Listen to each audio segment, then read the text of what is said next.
अनन्तलिङ्गेश्वर महादेव। अनन्तलिङ्गेश्वर महादेवको मन्दिर सूर्यविनायक नगरपालिका वडा नम्बर 4 मा अवस्थित रहेको छ। अनन्तलिङ्गेश्वर महादेव देशभर रहेका 64 शिवलिङ्गहरूमध्ये 41औं शिवलिङ्गको रूपमा परिचित रहेको छ। लिच्छवीकालमा अनन्तलिङ्गेश्वर क्षेत्रलाई हंसग्रह भनिन्थ्यो।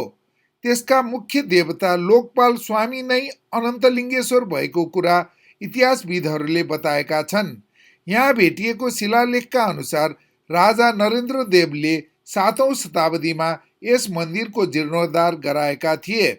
अनन्तलिङ्गेश्वरको बारेमा एउटा किंवदन्ती प्रचलित रहेको छ। यहाँको जङ्गलमा ऋषिमुनिहरू तपस्या गर्दथे। उनीहरू पानी खोज्दै डाँडाको काखमा पुगे। कुवा खन्दा शिवलिङ्ग फेला पर्यो। 30 फिट गहिराइमा पुग्दा समेत लिङ्गको फेद भेटिएन, बरु रगत आयो।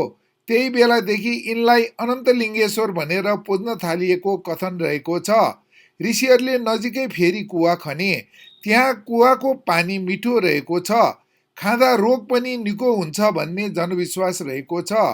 राणा प्रधानमन्त्री चन्द्र शमशेरले यहाँको पानी झिकाएर खान्थे भन्ने बुढापाकाहरूले बताउने गर्दछ।